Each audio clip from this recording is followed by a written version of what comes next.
Hello, friends. My name is RD, and I warmly welcome you back to my channel, Dhode Vision English. I hope you are all doing well. Today, I will be discussing a captivating Turkish film titled Time of Happiness, which was released in 2017. The movie features Barış Arduç in the role of Mert, the male lead, and the talented Elçin Sangu as Ada, the female lead. Although the film received a 5.9 out of 10 rating on IMDb, I assure you, the story is far more engaging and emotionally resonant than the rating suggests.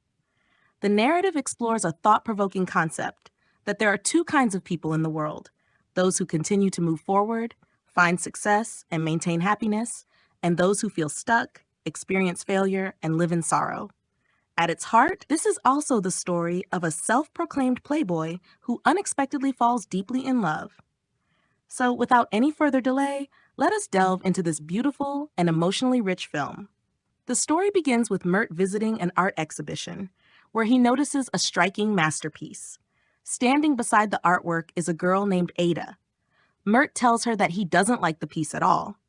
When she asks why, he explains that it feels rushed, as if the artist didn't spend enough time on it, and that he can't understand what the artwork is trying to express. Ada then reveals that the masterpiece is inspired by a famous story of perseverance, the tale of Adnan, in which a lover waits for his beloved until she dies in the water. When Mert asks how she knows this, she reveals that she is the artist behind the piece and that the entire exhibition is hers. She then walks away, and Mert decides to buy the painting. In the next part of the story, we see Mert's lifestyle, a wealthy playboy who enjoys nightlife, parties, and the company of many women. He has a cheerful nature and easily charms everyone around him. Later, he opens a call center where sad people can call in to receive comfort and happiness through uplifting conversations. Meanwhile, a Korean company expresses interest in investing in his business and arranges a meeting to discuss a potential contract. During the meeting with the Korean executives, the head of the company asks Mert whether he truly believes his company's claim, that everyone in the world is happy and that sadness no longer exists. Mert confidently responds that yes, he does believe it. He adds that if they ask any of his employees, they'll say the same. At that very moment, a man jumps from the company's rooftop. Mert sees him through the meeting room window, rushes out to save him, and brings him into the meeting room. Seeing this, the head of the Korean company tells Mert that unless the man personally admits he is happy in life and his problems are resolved, they will not sign the contract. They give Mert 1 month to help him and make him genuinely happy. Only then will they agree to move forward with the deal. After saying this, the Korean representatives leave. Mert then turns to the man and asks who he is. The man who attempted suicide introduces himself as Tarık. He says he has been working at the company for the past year. He confesses that he is in love with a beautiful woman at the office, but after joining, he found out that she had already rejected him and is now with someone else. Hearing this, Mert assures him that he'll try to help. Meanwhile, Mert sees Ada walking nearby and starts following her, which annoys her. She tells him that following her is pointless and insists it's nothing between them. Ada explains that they come from two completely different worlds that can never connect. Mert replies that even opposite worlds can come together, if one tries. With that, he leaves.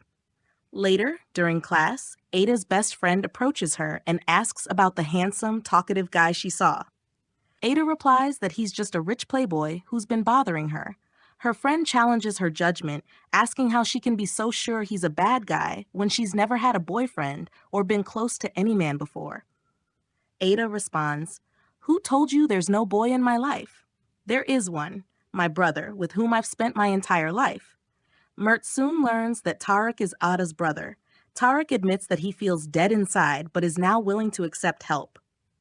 Mert decides to support him and gives him a full makeover, teaching him how to walk, talk, dress, and even how to impress women. Tarık goes on his first date but is extremely nervous. Mert guides him over the phone, telling him what to say and how to respond. Whenever Tarık struggles, Mert steps in to help. Over time, Tarık begins to see Mert as his only true friend. One night, after drinking heavily, Tarık is taken home by Mert. That's when Mert discovers that Tarık and Ada live together. However, Ada becomes suspicious of Tarek's sudden change in behavior.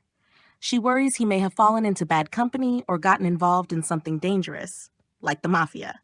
She secretly follows him but finds no evidence. The next day, Mert follows Ada instead and boldly asks her to go out with him, just once. She refuses.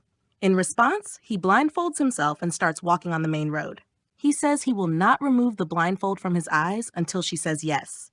A crowd gathers around them, and just as someone is about to hit him, Ada finally says, "Fine, I will go with you." He replies, "Whenever you're ready to go out with me, just give me a signal."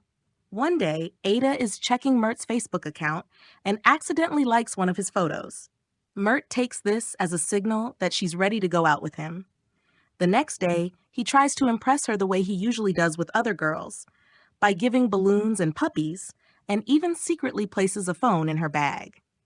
When Ada finds the phone, she realizes it was from him and confronts him, saying, "Do you think you can impress me with balloons and puppies like the other girls?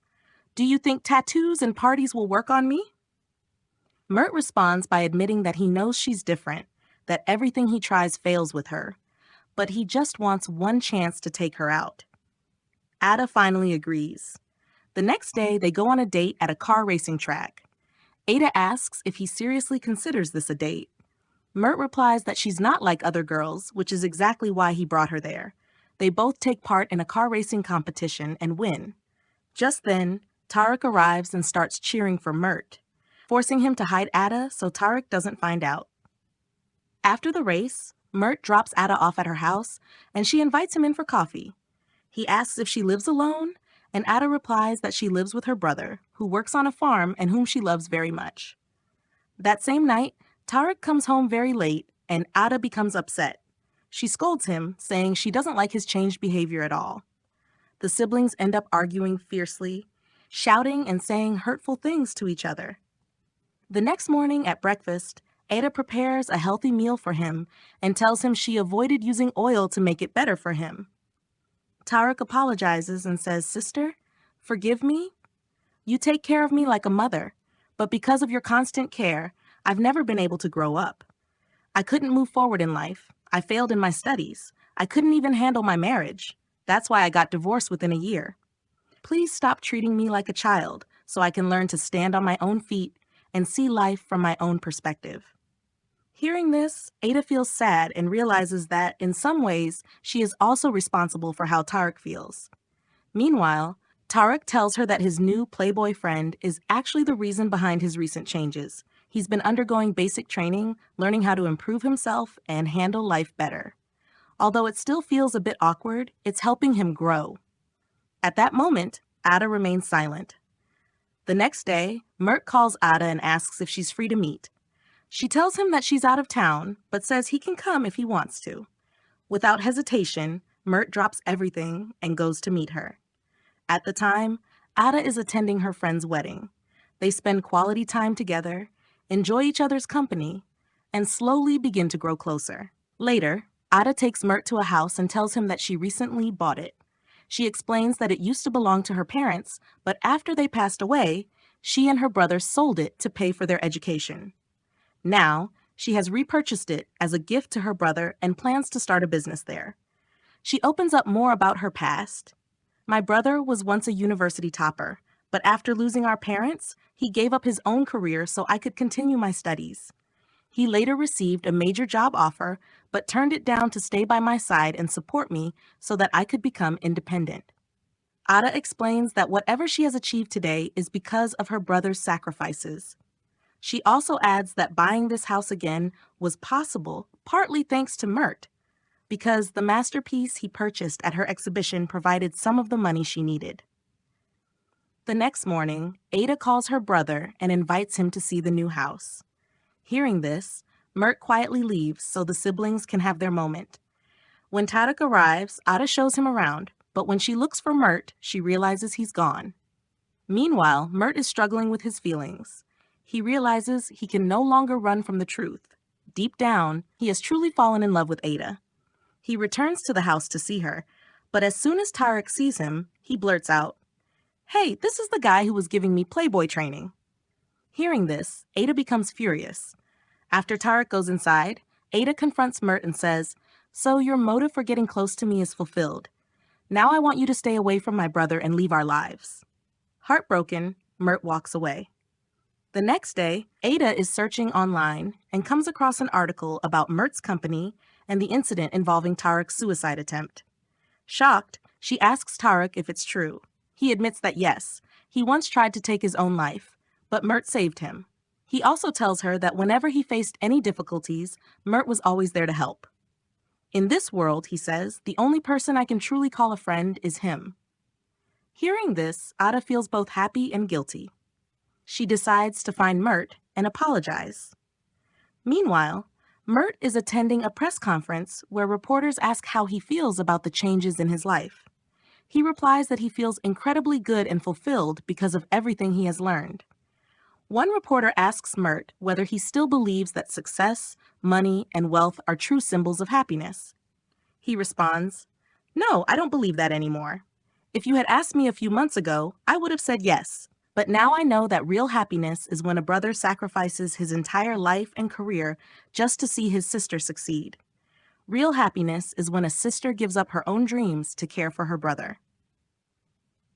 Ada, who is present at the press conference, hears everything. She steps out from among the reporters and walks up to him. In front of the entire media, they confess their love for each other.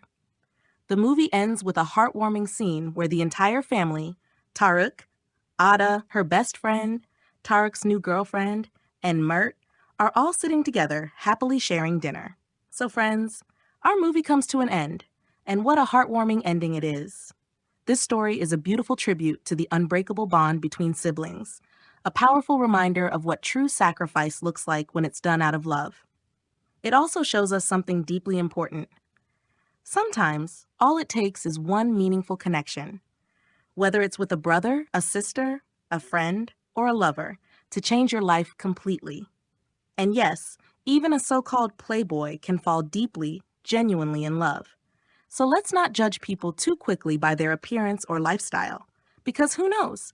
The person you're meant to be with might be hiding behind a story you've yet to hear. Stay tuned for more heartfelt stories that celebrate love, longing, and the bittersweet beauty of second chances. If today's story moved you, don't forget to like the video and subscribe to the channel. Tap the bell icon so you never miss another unforgettable journey of love, life, and transformation. Got a film you'd love for me to explore next? Drop its name and country in the comments. I truly enjoy reading your suggestions. Thank you for watching, and until next time, I'll see you with another story that speaks straight to the soul.